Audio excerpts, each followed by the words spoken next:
Welcome to Bleav In 76ers with your hosts, former 76ers point guard Eric Snow and two Sixers fanatics in Marcus and Teja Dash. Bleav In 76ers is presented by BetOnline.AG. BetOnline is your number one source for all your sports betting needs. Get the latest odds, lines, and matchup reports for baseball, boxing, golf, and more. BetOnline continues to be the fastest and easiest way to place your wagers, including live betting and your favorite casino and card games available to play right from your phone. Head to the website or use your mobile device to sign up today and get in on the action. Remember to use promo code BLEAV for your 50% welcome bonus on your first deposit. BetOnline, where the game starts. Hey guys, welcome back to another episode of Bleav In 76ers podcast. I'm Marcus Dash here with legendary 76ers point guard Eric Snow and my brother Teja Dash. Last episode we talked about all the struggles that we were going through with our team, and since then we've lost the one game, pretty close game. It was a tough loss. We also talked about the NFL playoffs beginning of this weekend, and since it's wild card weekend, we're gonna make our playoff picks before we get to 76ers talk. And we talked about first game of the weekend is Eric's team, his Cleveland Browns, going to Houston to start off the wild card weekend. Eric, what do you got in that one? The Cleveland Browns, the Dog Browns. Is there any other way to go? Yeah, I'm with you. I'm taking the Browns as well. What a homer. You're such a homer. No, I'm kidding. I'm going Browns. And we're going to go strictly head-to-heads. No, we're not doing the spreads or anything. Okay. Saturday night, 8:15, the Chiefs will be hosting the Miami Dolphins in what they're saying is going to be the coldest game in NFL history as far as wind chill, which is about, as of right now, negative 3 degrees. Tickets for that game are going from anywhere from like $30 to $60 right now. People are just not going to that game. So it'll be the cheapest Mahomes playoff game in a long time. Who do you guys have in that one? Chiefs, Dolphins. Well, I mean, it's cheaper to just order Peacock. I know. And watch it on stream. Yeah. Then go to the game, and you can do it warmly. Mm-hmm. Yeah. I'll say the Chiefs strictly because of the weather. That's it, huh?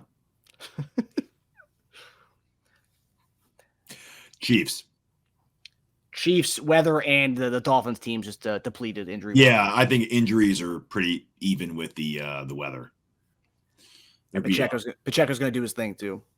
100 yards rushing, calling it. Okay, so then we go to Sunday, first game of the day. You got Buffalo hosting the Pittsburgh Steelers in another ridiculous weather game. We're talking about 60-mile-per-hour winds. It's going to be snowing. It's going to be cold as heck. Who do you guys have in that one? Bills hosting the Steelers. Buffalo in a close game. I'm going Buffalo as well. What's spread? The spread's 9.5 on that one, right? Still? It's 9 now. It's gone down. Okay, yeah. Yeah, Bills had 2 injuries today. Gabe Davis is out with a sprained PCL, and Taylor Rapp, their safety, is out in that one as well. Oh no, what are they going to do without Gabe Davis catching 2 balls a game? They do, I will say they do have a good depth at the receiver position. I had him in fantasy, man. He was a tough start. So Sunday 4:30 game, we got Dallas hosting the Green Bay Packers, the Mike McCarthy Bowl here. A lot are saying that Mike McCarthy's job's on the line in this one if he were to lose this game. So Dallas hosting Green Bay. Who do you guys have in this one? As much as I want the Packers to win, and I don't really care for the Packers, I don't think they'll win it. I think the Dallas pulls it out. I got Dallas as well. Yeah, I think it's gonna be a high scoring game of the weekend. And I believe it's based on the spreads here and stuff. It's the second highest scoring game based on the over unders for the weekend. And that leads us toward the highest scoring game of the weekend, which is what they think the Rams and Detroit Lions. Matt Stafford makes his return to D-Town for the first time in 3 years. Rams are on the road here. The Lions are obviously the favorite at home here with 3 points. But who do you guys have in this one? This is the upset I'll pick. I have the Rams winning. I have the Rams as well. Yeah, going with Rams. We're on the same page so far. This is the one where I think we might go in different directions here, maybe. So Monday night. So it's a Saturday, Sunday, and Monday. There's only one Monday game. That's the NFL just trying to squeeze this out as much as possible, going 3 days here. But Philadelphia will be traveling to Tampa Bay to take on the Buccaneers. Eagles are a 3-point favorite at Tampa. Who do you guys have in this one? There's some weird drama going on there. AJ Brown apparently deleted all his Eagles stuff on his Instagram account today. So there's some weird things going on in that locker room. Another coach that could be on the hot seat if they lose this game. So there's that at play as well. Eagles. I'm going Eagles. I think it'll be an ugly game, but I think Eagles pull away in the fourth. For all our Eagles listeners who watch our show, I'm going Baker here. I think Tampa's going to take the win. I think Baker, Mike Evans are going to do their thing. And honestly, when they play early on the season, Panthers. You just said Panthers. Did I say Panthers? Yes. Buccaneers will do their thing in this one. Because if Baker was on the Panthers, which he was, if Baker was on the Panthers, he'd be choosing them against Philly this weekend. I think Mike Evans is what puts me over the edge here. If you watch that first game, Mike Evans dropped that wide open touchdown at the beginning of that game that would have put him up 10-0, and he dropped it. And if he caught that, they would probably won that Monday night game early on in the season.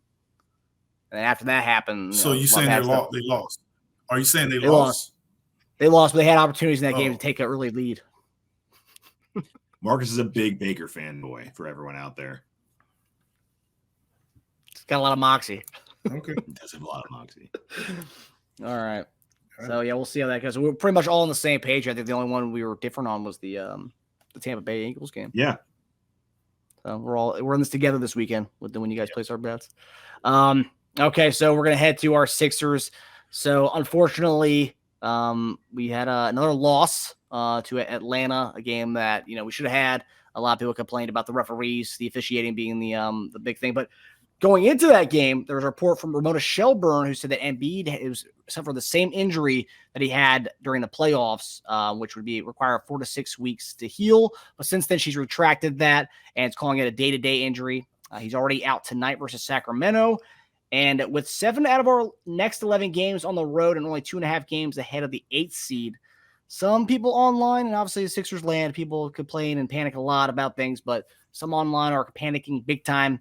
And I wanted to hear from you two level-headed guys to say if it is panic mode, and if it's not panic mode, then when should people start to hit the panic button on this season? I don't think right now. I think you can start wondering right now, but panic mode, I would say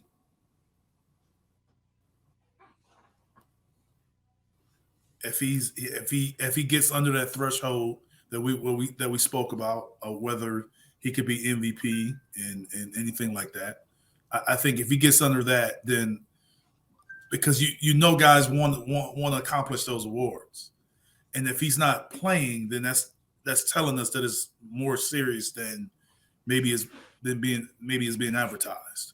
Mm-hmm. So I would say if he gets close to that and he gets under that 65 or 67 threshold for awards, then to me, I'm saying that this is something that's could linger.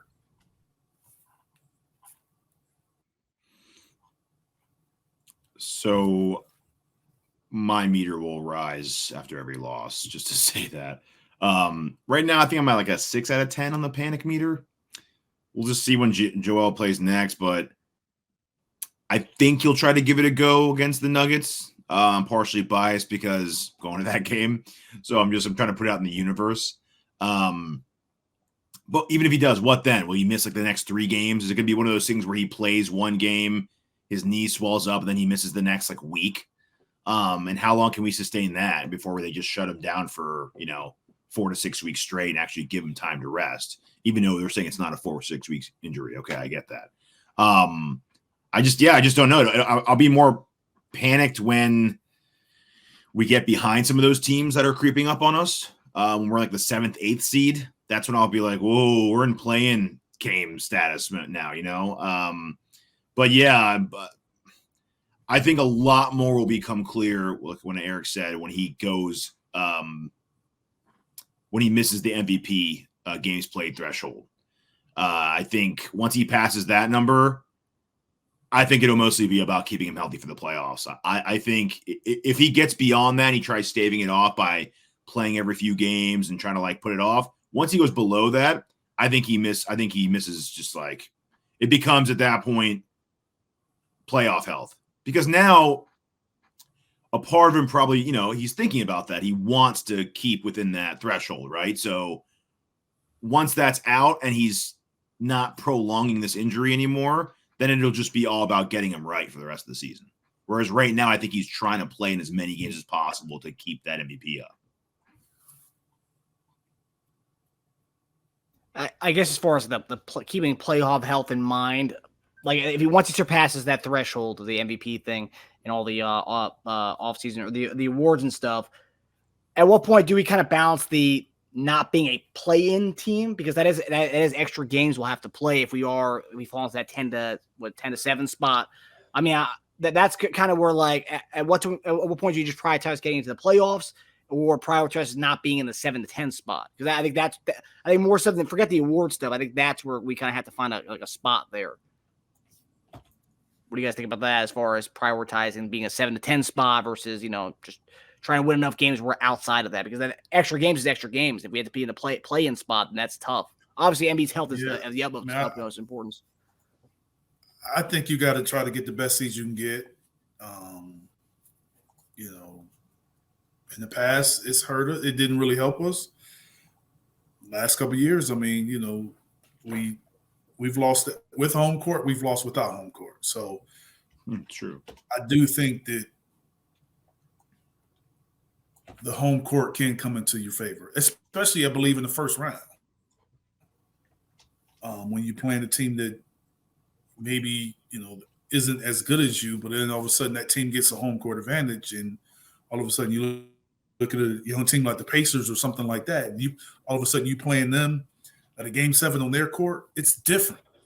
It is different. So I think that matters more to me, maybe more than other people. But I mean, obviously, if guys aren't healthy, I mean, I don't think either way, it could hurt you.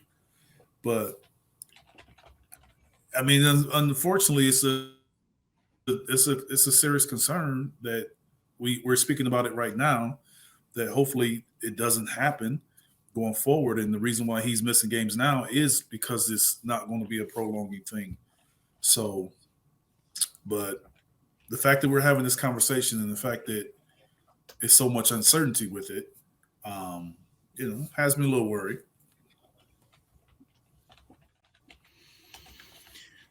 As far as we go, I don't think we give a crap about the awards. As far as the Sixers go, I don't think they care about MVP or anything else. Like, he cares about that. I don't think they do. But like we said last week, we're going to see how much he prioritizes playoffs, second round, and championship over MVP trophies. Because if you care more about that, then you're going to miss games, even if you go below that threshold, just to stay healthy. Because he's won the MVP already. And have we had a playoffs of healthy Joel? We haven't, I don't think, right?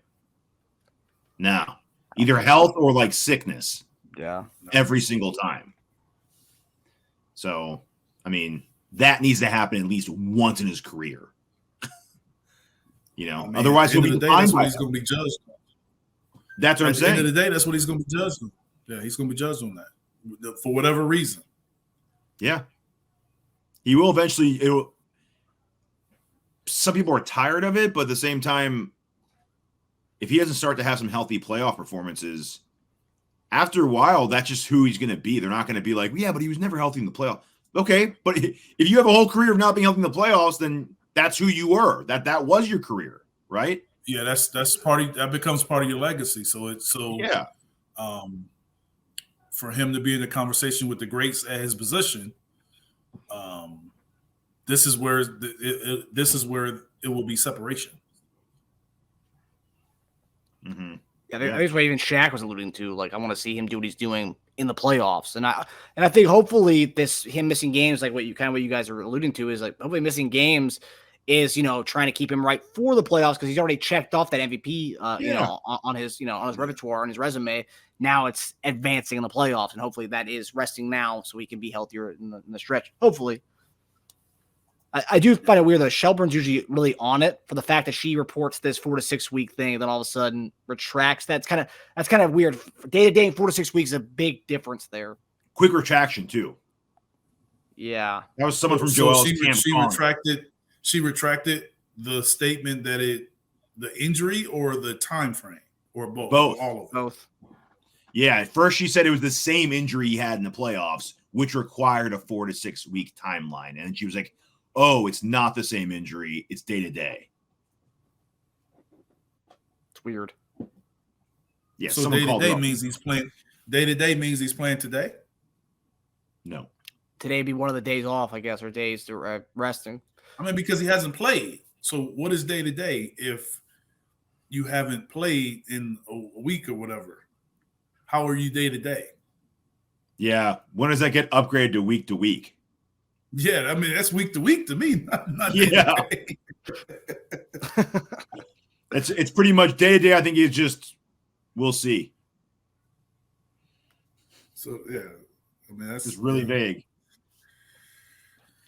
Yeah, somebody. If I have to bet, I think he plays against the Nuggets on Tuesday. I think that's his next game. Okay. You think he bypassed obviously this game, the Houston game? Yes. So you won't play back to back, is what you're saying? Well, because okay, let's say on Sundays, like I'm feeling pretty good. I'm gonna be able to play one of these games. Which one is he gonna choose? The Houston one or the Denver one? Come on. He wants to play the Denver one. There's rest after that game too. Yeah, a few days. So yeah. Well, hopefully for our sake. Yeah, but why, if you're healthy enough to play Tuesday, and then like why can't you? Why aren't the other games more important or just as important? That's what I get what you're saying, but to me it's like you play whichever game you're healthy enough to play, no matter who the opponent is. Yeah, but I think they know ahead of time. Let's be honest, he's not going to play in a back-to-back after being out for over a week. Or maybe that is the case. Maybe they want to keep him out so he can play in the back-to-backs and he can play in the upcoming games here. I don't. Maybe tonight's not nationally televised, right? What's that? Tonight is not nationally televised. Yes, yes, it is. Games. The next 3 games are. Yep. Wow. Yes. Okay. So ESPN, NBA TV, and TNT. Well, he's probably going to miss 2 out of those 3 national games. I could see him playing Houston. I could see him playing, just being right for the upcoming trips that we have, and just being ready for the next 2 national televised games. I could definitely see him playing Monday. Right. I think he's definitely going to play Tuesday, but I think there's like a 80% chance he plays Monday. I think if he plays Monday, he doesn't play Tuesday. Not if his knee's swelling up after workouts. His knee will be swollen after Monday. Yeah, he'll play Monday or Tuesday. Yeah. He'll only get flack if he doesn't play Tuesday. And he plays Monday. Yeah. Yes, 100%, which is why I think if it's a choice for him and the team, he's playing Tuesday. Yeah. And I would make the argument, also too, I would make the argument we can beat Sacramento, we can beat Houston without him. I think Denver, that's where it comes in a little bit. Strategically, the decision would make sense. Yeah. Both tough teams, though. Some people can make the argument that we can also lose to those teams without him. Yes. Yeah. Yeah, and I agree with that, too. And lately, even with him. Yeah. Yeah, I think my panic meter is probably right around where you guys are right now. I just do think it's the losing the games. Like, for example, we talk about how some of these games matter at the end of the season. Like the Utah Jazz of the world, the Charlotte Hornets games of the world.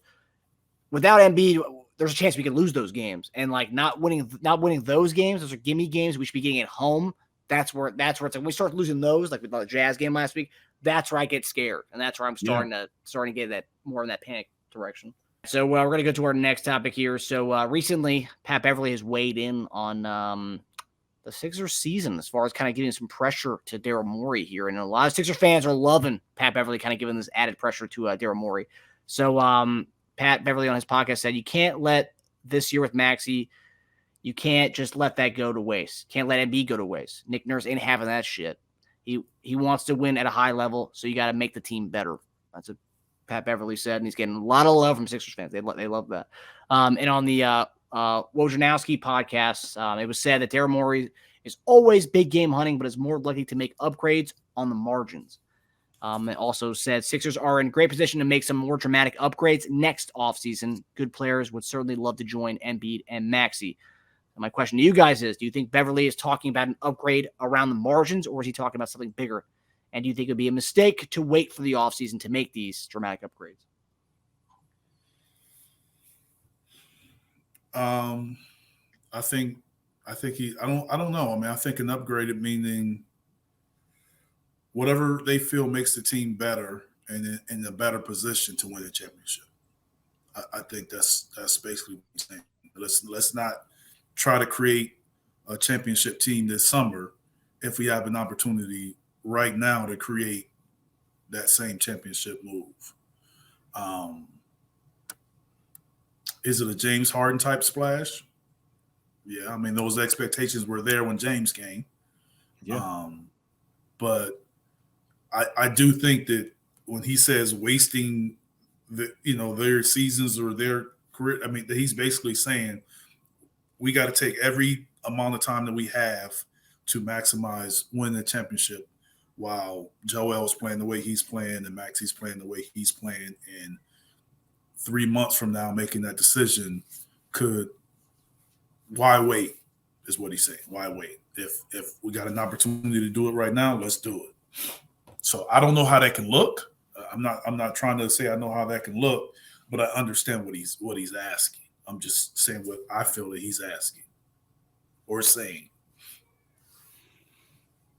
But you definitely think he means making a move that'll move the needle, right? Because around the margins, just to making us marginally better, it's not really doing anything, right? Yeah, I think that if I can put it in my own words, making us better and making us a championship team are two different things, right? If I can put it in my own words, I would think that he's saying, let's not sit around and wait and for free agency and try to get a free agent to come. Let's make a move. Let's use these picks. Let's use this cap space and all of these moves that we can make.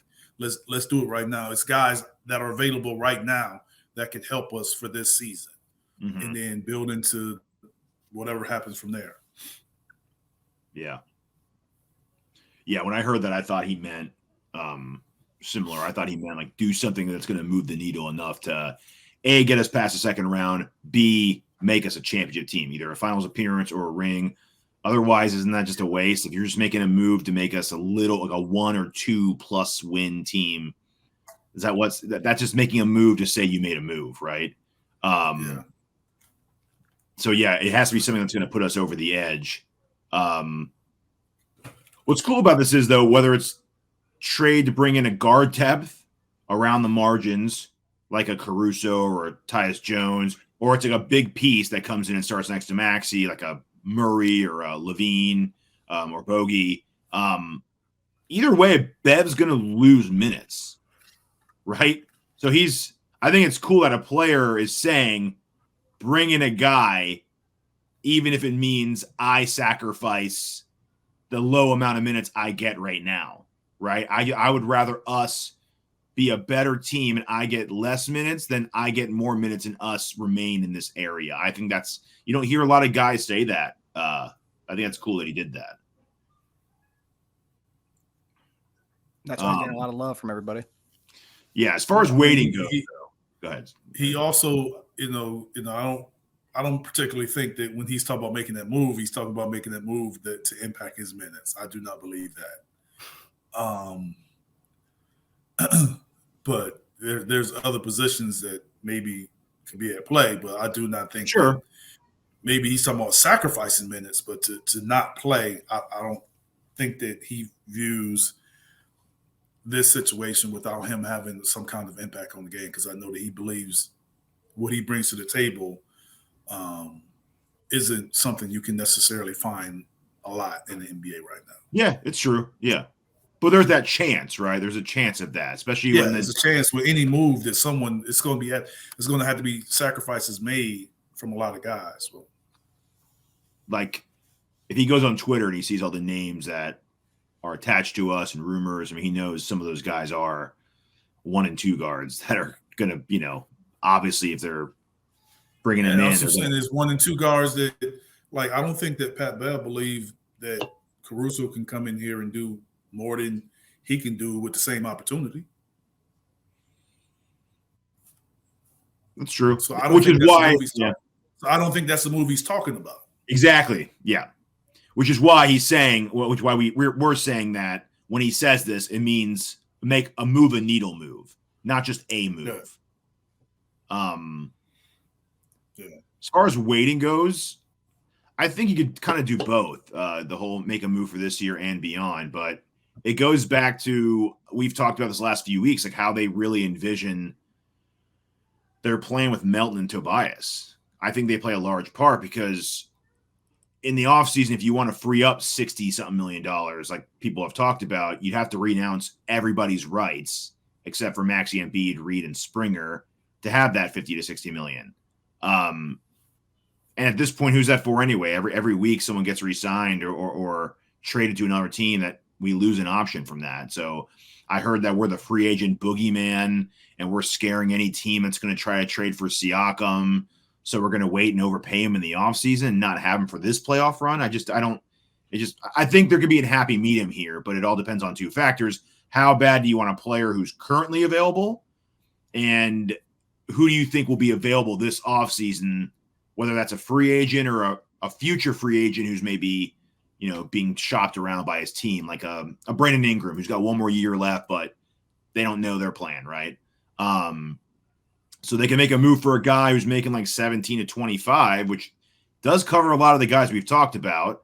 And they could still have like 40, 45 million to spend in free agency, which is a lot of money. So they could still maybe have a little bit of both. You get a guy who can help you this year and still have some flexibility for next year, which is probably why Murray's being talked about a lot more than, like Eric, like you said, you don't think he's the best fit, but he keeps coming up in rumors with Philly despite that, because I think his cap number is just so good. It's a good number for us.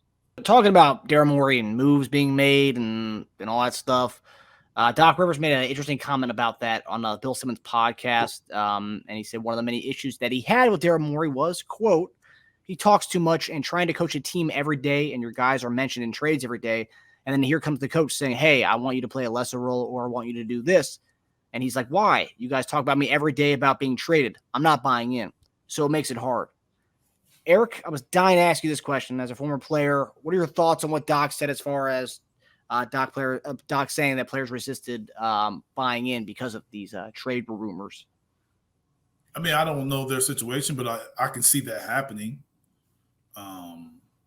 If a guy's name is floated out there a lot, I can see it becoming an issue.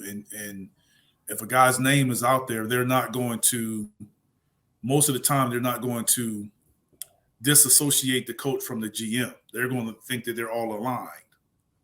So the coach is the one that's just going to hear it all. The GM may hear it from the agent, but the coach is going to feel it from the player. So it doesn't surprise me that Doc would bring up a situation like that, because I could see it playing out like that with guys' names that are floated. So whether it happened, I mean, that's Doc's truth. But I'm saying that it does not surprise me to hear that.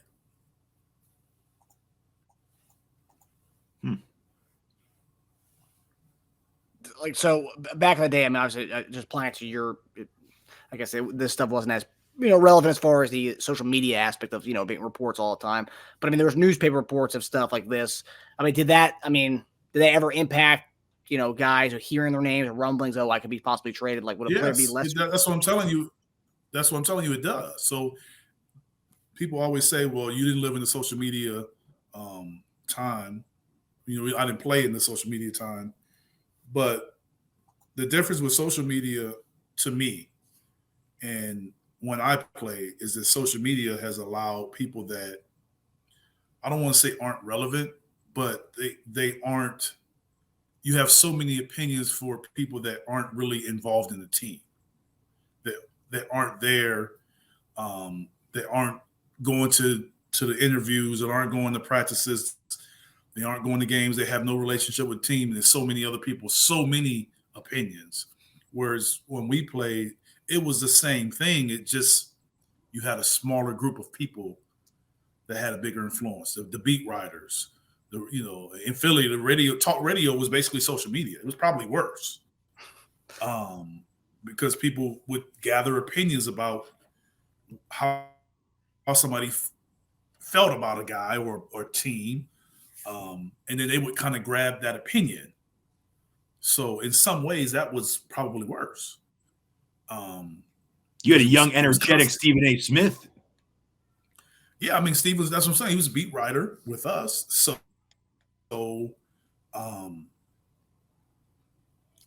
people have their opinions.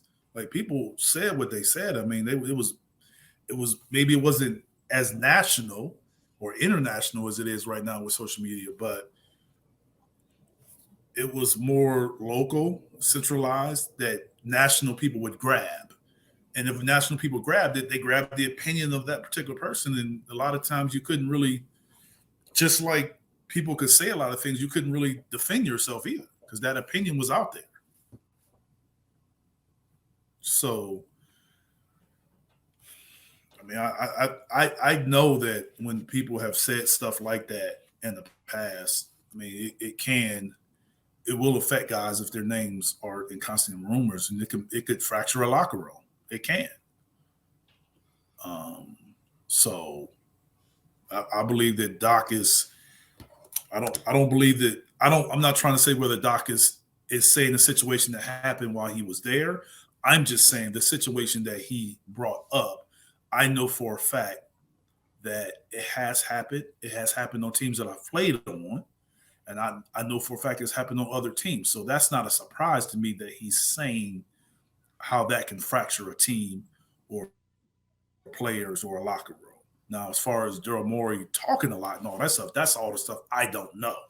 Right. But I'm just saying, if it is, I know for a fact that those type of situations can hinder your success. Yeah. And you can apply that to, like, every day, like a corporate job. You hear there's cuts being made and layoffs being made. You're like, shoot, that's going to happen to me. Like, man, like it could happen to me. Like, if someone I work with just got laid off, like, that might happen to me. And like, so I'm not this team spirited guy anymore. I'm like, oh man, it's got my days are numbered here, so I don't really give a crap. So, but I mean, to play devil's advocate on this, a GM's job is to make a team better, right? So you can't do that without talking. So, like, telling them not to talk so much is saying don't do your job. And then he gets fired. But I don't think he's talking about talking to other teams. I think he's talking about talking to media folks who run their mouth. That's what the talking is about. You talking to another team, why does all these different reporters get the article? Now, it may not come from him, but if you know you have a conversation with one particular team, right? Mm-hmm. And you didn't talk to a media person, right? But that media person has just reported your conversation. Now, where do you think that media person got it from? That team you were talking to. Probably, yeah. Then maybe you got to gauge not to talk to that team then. That's so sometimes it's about gauging your conversations and knowing when you say stuff, who you're talking to and where they're getting that information from. And if it's accurate, then you kind of know. Well, it's interesting too, because his example that he brought up after this was in Boston with Rondo. And he's like, Rondo, because I was at the gym one day. This is Doc. I was at the gym one day, and all of a sudden I saw the headline news. The main report of the day was Rondo might be shipped out. And I was like, what? So he goes, I called Danny right away, and I was like, what is this? And Danny's like, I have no friggin' idea what that is. I'm not shopping him, so I don't know what that is. He goes, dude, it's the top story on SportsCenter right now. And he's like, well, I'm not doing that, so I don't know what the hell they're talking about.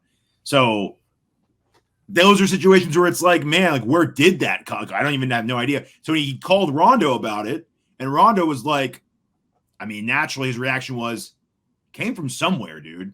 Like, I don't know how true it is, but it's not I mean, it came. Someone said they just that. throw it up on the wall and it stay. Yeah, it's so being it came talked from about somewhere. Like someone said something to somebody. So,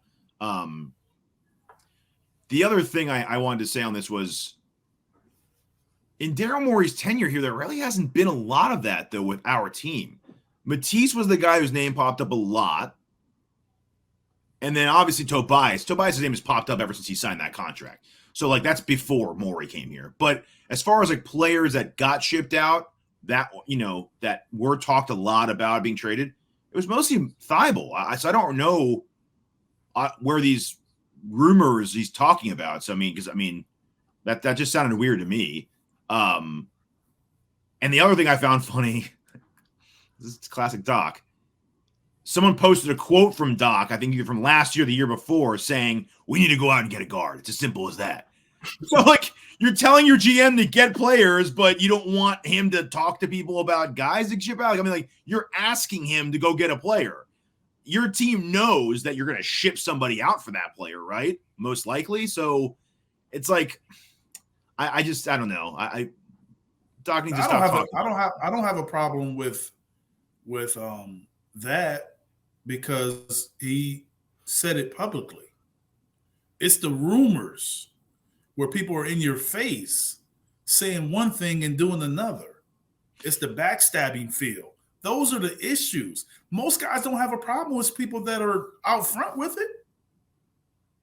If you're a guard on that team and he says, we need a guard, you're not upset by that a little bit? No, I mean, when he said that, it was because they were having guard issues. Were they not? Yeah, I wish I could find that. I wish I could find that quote. I mean, they were having injuries or something. It was something else that was going on. So if you watch their guards, like if they had guard issues, then that wasn't a secret. You had guards. True, but most guys in trade rumors or something going on. Understand that they had guards that they weren't. I don't know when he said it. I'm assuming he said it when James was there. One, Maxey isn't the Maxey he is now. Then what other guards did they have?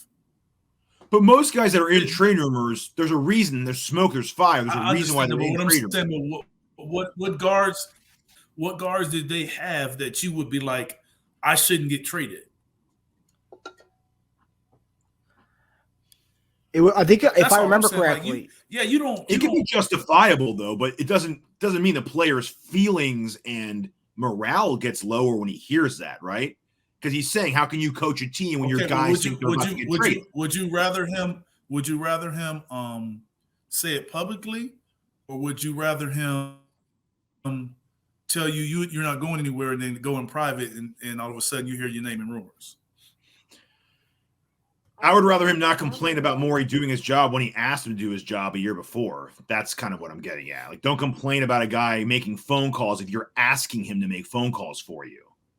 You know what I mean? Like, that's the part that bothers me. You're going to complain about that after you're on the record for saying, "Go get somebody to help me out." Yeah, I understand that, but that's the difference. He's not saying that he never said anything. He said the issue is Daryl Morey. He said he talks a lot. So you talking about one time versus a guy that talks all the time about stuff. That is different. But you can go get one quote when the guy says something, then all of a sudden compare it to when he's saying the guy talks a lot all the time. That's not the same. But it's Morey's job to talk, is what I was saying earlier, though. It's not Doc's job to do that.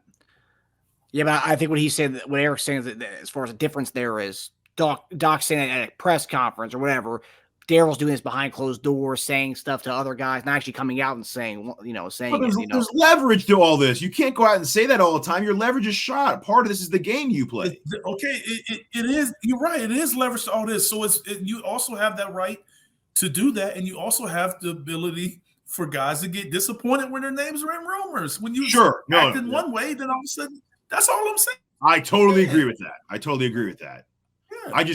Doc wanted kind of like sympathy for him for, how hard my job was because Daryl's out here making phone calls because I'm asking him to. It's like, well, what do you mean, dude? Like, I don't think that, and I didn't see the interview. I don't think that he would necessarily want sympathy. I just think that he understands the coaching aspect. And if you have a GM like that, that's more prone to kind of talk it out more than keep it to the chest, then this is something that can come from that. Yeah. The more and more that comes out, and I think those are accurate statements. Daryl have problems. I think those are accurate statements, but I don't necessarily think what Morey, if he does it, I don't think he's wrong for it. If that's what I'm saying, like I don't think he's wrong for how he goes about his business. Sure, I'm just saying this is something that could happen from doing it that way. Yeah. Speaking of Doc and backstabbing, Maxey came out and refuted the whole report. You see this? Maxey came out and refuted the whole report that it was his idea to be benched last year, by the way. When he called him and told me he wanted to come off the bench. It was not Maxey's idea. Remember last year was Maxey volunteered to come off the bench? He just said that was not. The other day he just said that was not true. That's not. He got called and told that. He was called and told that. Yeah, I get that, and I said that when it happened. There was no way he would. He went to them and said that, but I just don't understand why he went along with it last year and then talking about it now. If you didn't say anything last year about it, why are we talking about it now? Mm-hmm. You should have called it out when it happened. This is probably. I'm a team guy, but I'm not for this. It's nothing wrong with him saying that. Yeah. But now since you playing well and you about to be an all-star and things are going well for you, now you come out and say that. Like I don't like that part. Mm-hmm. Just say it then when it came out. If you didn't want to say it then, just let it go. Maybe he doesn't like Doc coming out every other day with a new interview, dogging on Philadelphia and stuff every other day. Maybe he's like, you know what, Doc? All right. Well, you know what? You're not the man of truth. I don't have a problem with what I'm saying is that don't make Doc look worse by saying it was by you coming out and saying that I didn't say that. Like, why did you say you said it? Because he said he agreed to that. Yeah. Yeah, but if you don't, Eric, you're calling your coach a liar to everybody. That's awkward. It's right? Look, because Doc said it first. Tyrese called me. He said I want to come off the bench, and you're like, I did.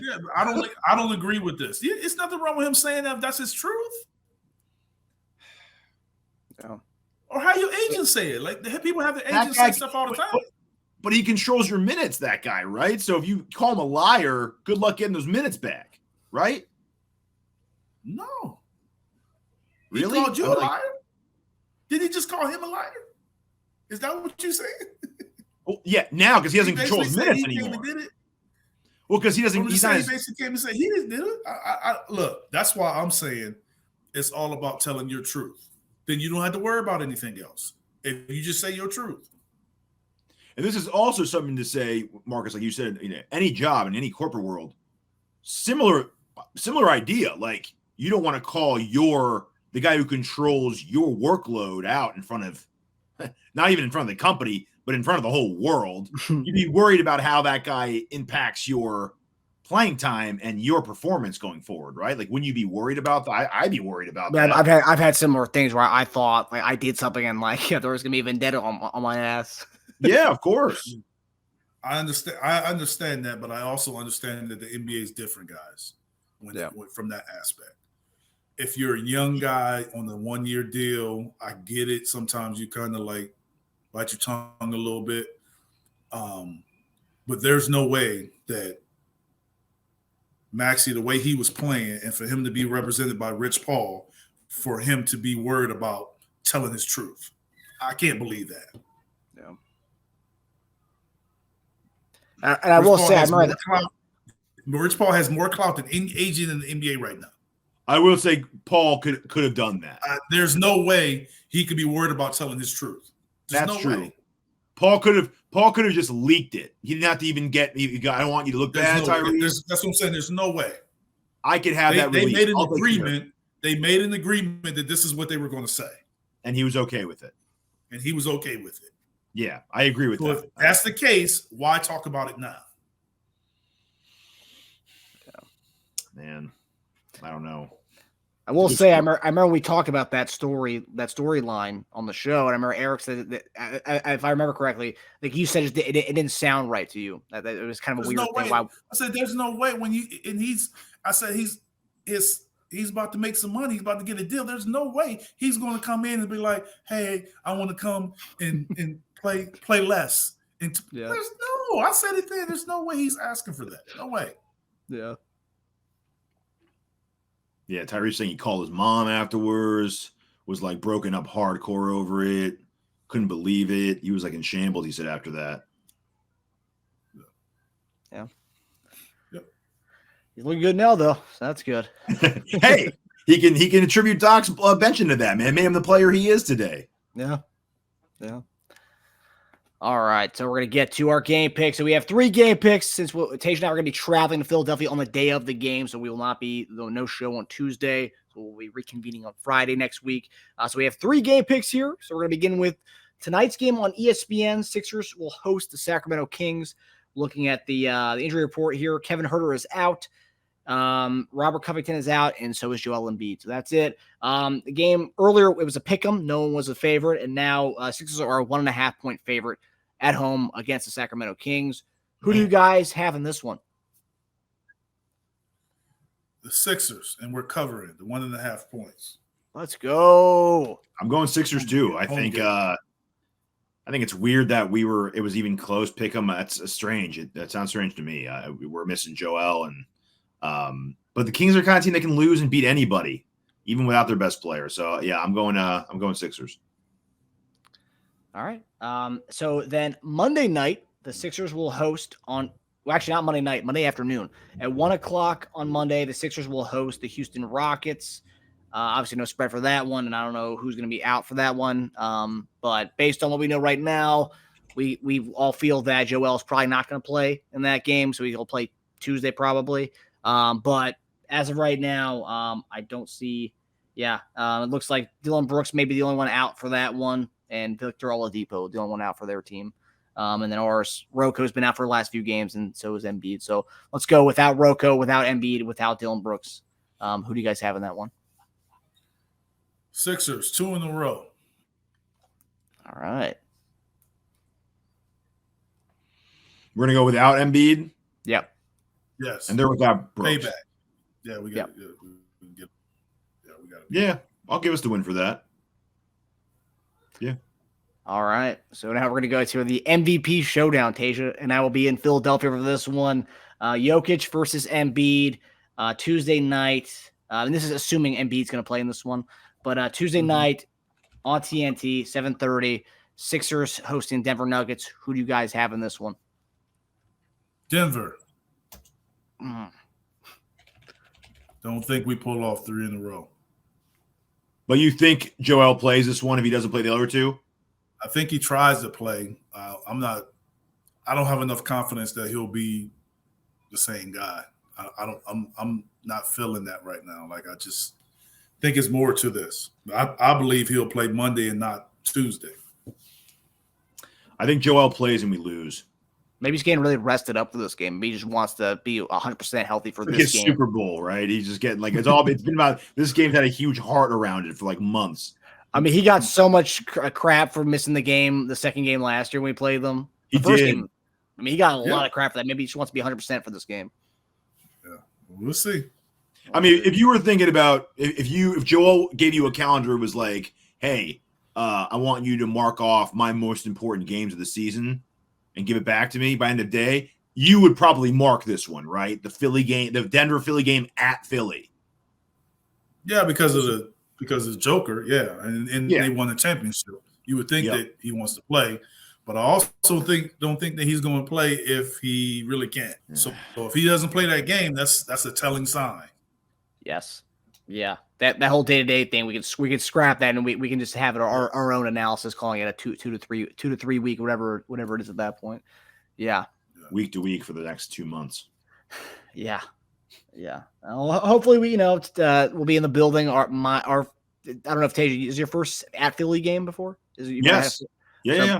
Both of our first Sixers games at Philadelphia. We're usually away game guys, but at home for the first time. So hopefully our magic, the Dash magic, will be in the building.